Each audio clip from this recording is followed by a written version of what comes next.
twongeye kubasuhuza inshuti bavandimwe n'ibisanzwe. Iyi ni James Daima Active.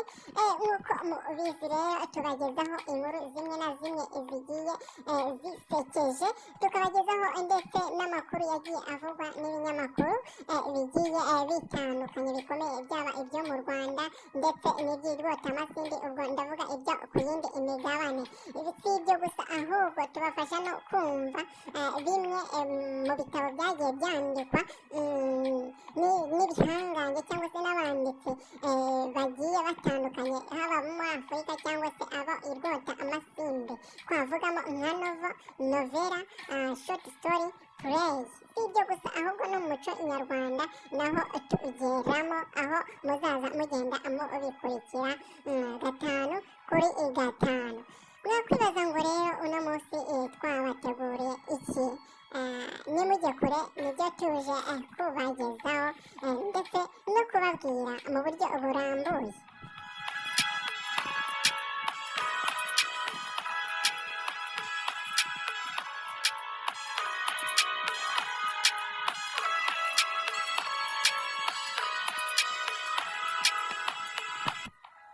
Tugiye kubagezaho rero inkuru yitwa umwambari w'umwana agenda nka se. Niyo nkuru, niwo mutwe twayihaye bitewe n'uko imeze, aho uri buze kumvamo umugabo yirukanye umugore we agasigara afashe umwana nabi, ndetse iyi nkuru iri buze kurangira wumva umwana wa mwana ise yafashe nabi, asigaye nawe afite imico ahubwo mibi kurusha iyo se yari afite. Ariho uraza kuza gusobanukirwa impamvu iyi nkuru twayihaye iyo tayito. Turakomeje, ntujye kure.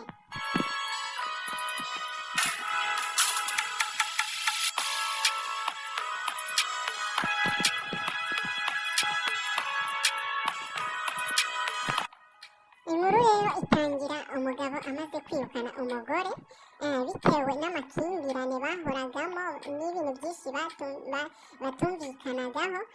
Murabizi namwe, hari igihe ingo zimwe na zimwe abagabo n'abagore cyangwa se abantu babana bagira gutya ntibumvikane, ugasanga hari ibintu byinshi batumvikanaho. Uyu mugabo rero nyuma yo kutumvikana n'umugore we yagize atya aramwirukana, nuko asigarana n'agahungu ke gato karimo mu myaka 7.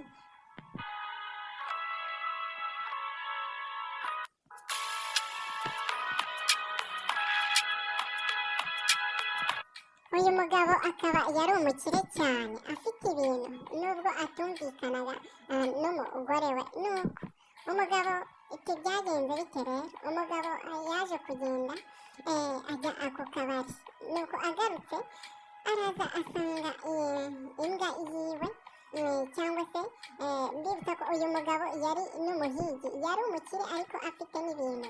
Ubwo yaje kugaruka asanga imbwa ye nyine yarumye umwe mu bantu, yarumye umwe mu baturanyi, asanga umuturanyi rwose ibintu byakomeye.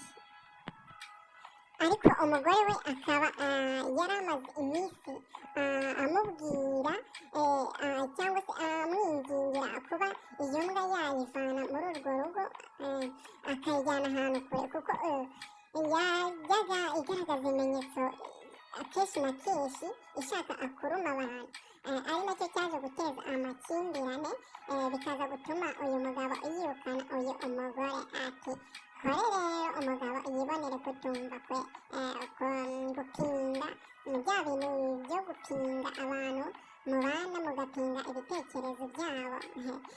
Umugabo rero ati byagenze bite? Nuko kamubaho.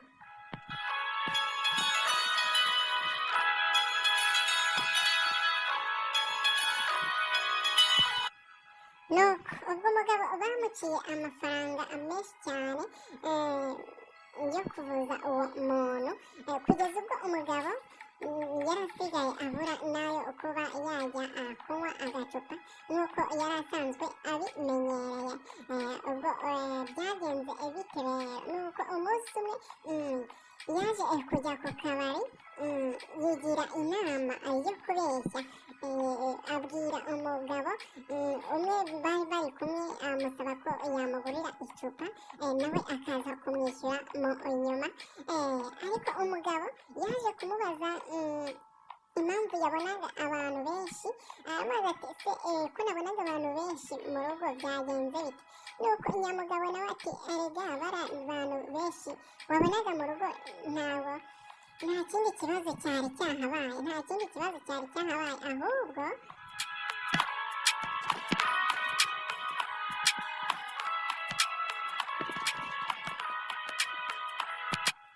nari nahishije akayoga, bariya nabo bari baje gusengera. Nyamugabo ati none se ni gute waba wahishije akayoga?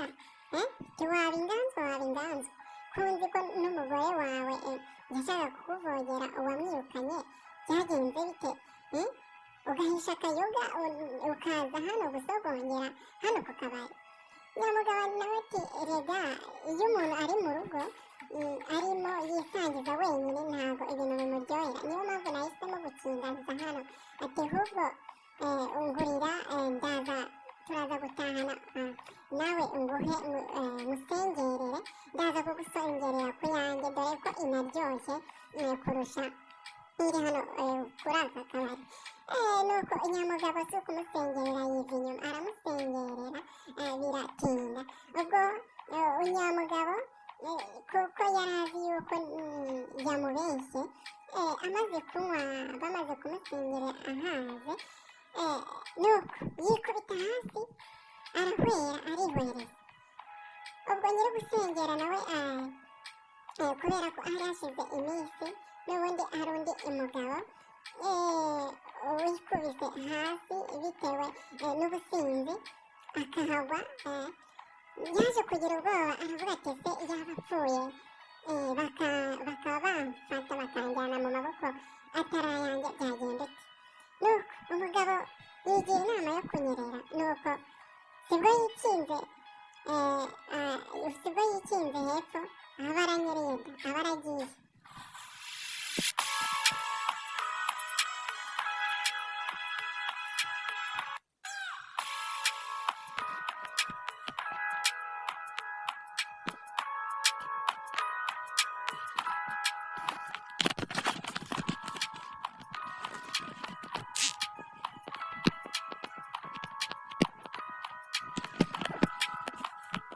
Ngo hato bataza kumufata bakamuryoza uwo muntu w'abandi yicishije inzoga. Nuko bandi baraba barahageze bati uyu muntu bigenze bite? Ati ni ukumufata tukareba uburyo twamugeza mu rugo. Nuko ndarunze bamujyanye mu rugo. Ageze mu rugo bamugejeje mu rugo, bamaze kugenda ati nzaza nzinywera ubuntu da, ati nzaza nzinywera ubuntu nibarangiza banaze bameze. Biratangaje cyane.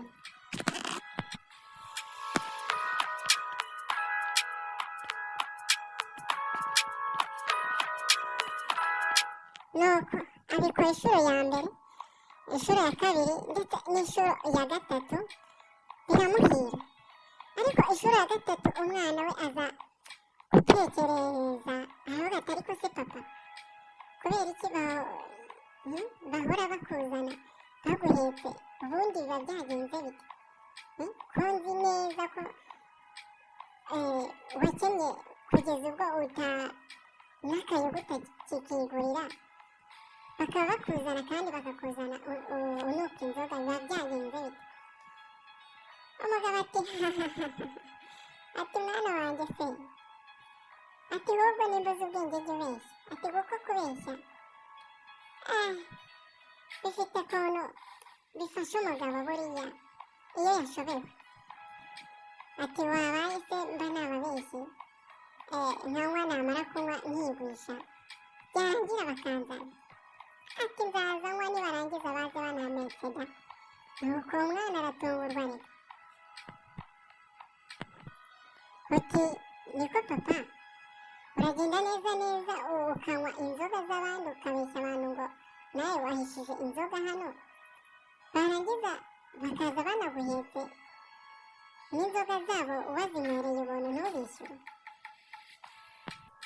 Bati yewe, ati kabishwe n'amafaranga yawe bayagutwaye, bakayajyana yose, ati n'ubundi niba bizi, simbona ntaburaga kwicwa n'inzara kandi uyafite. Ukaba warirukanye mama wajyaga anyitaho, ukaba waramwirukanye, ukaba usigaye warasigaye jyewe umfata nabi, bigeze naho usigaye ujya no mu kabari ukankoza isoni, ndi umwana ungana gutya. Ubu se urabona nzakwigiraho iki? Nuko umugabo agwa mu kantu k'umwana yari amukubise ingingo. Nyamugabo kuko atari ashoboye no kuba yasubiza n'ikibazo umwana amubajije,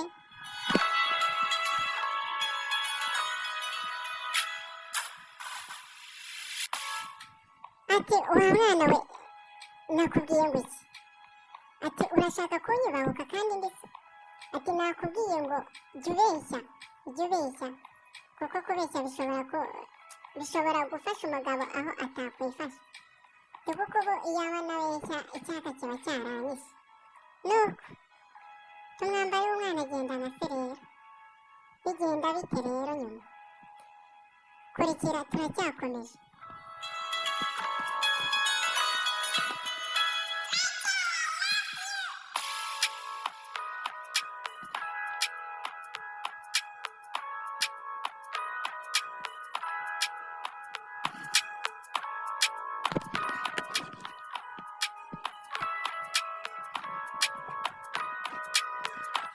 Nuko umwana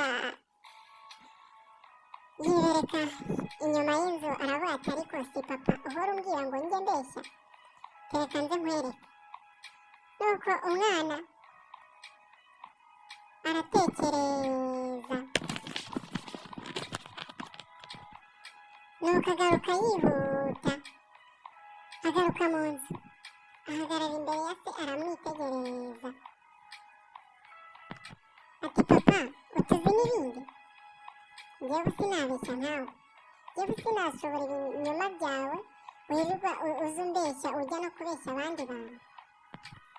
Ati ahubwo reka nkubwire, ati ihute hara mu nanzi z'urugo ureba ahantu hari amafaranga, hari igipfunyika cy'amafaranga umwe mu bagabo, sinzi nimba ari uwo mwasangiye ku kabari yakuzaniye, icyakora yaje ambwira ngo nayo kwivuza, nubwo baje baguhetse ariko wangiritse wikubise hasi cyane.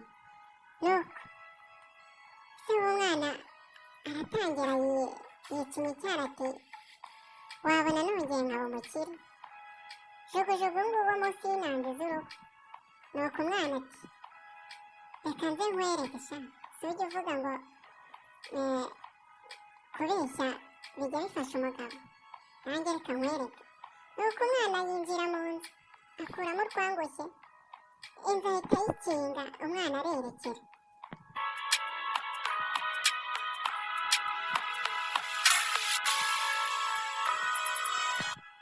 Nuko ise akigera mu nanzi z'urugo aho umwana yamurangiye, arabibura. Ati wa mafaranga we, wowe ukagira imana buriye ko ahari nakongera nkibonera akayoga. Ati ngasubira inyuma njye kubaza umuhungu wanjye aho aza anyereke, wenda wabona nongeye nkaba umukire da. Nuko reka azasubira inyuma ngo agiye kureba umuhungu we, asanga urugi rukubiseho rurafunze. Ubwoba buramutaha, ati byagenze bite?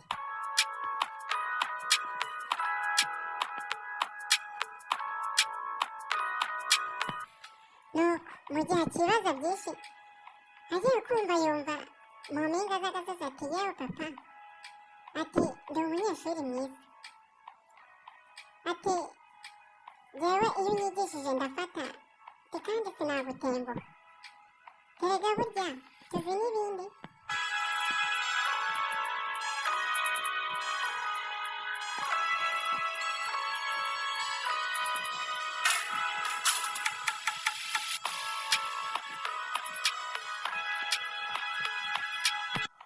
ati ubwo nakoherezaga mu ntanzi z'urugo kujya kureba igipfunyika cy'amafaranga ukagenda wihuta, nanjye byamfashije gutora amafaranga wari wicaye hejuru nihuta.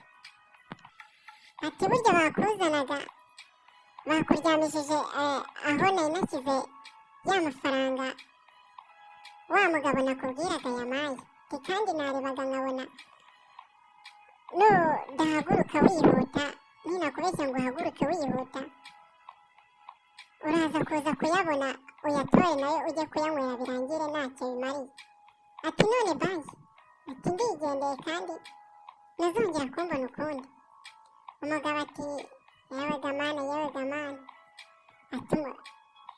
ati koko wiba ahetse abagwiriza uri mu mugongo baho. ati hagarara kavuna umuheto ushahure.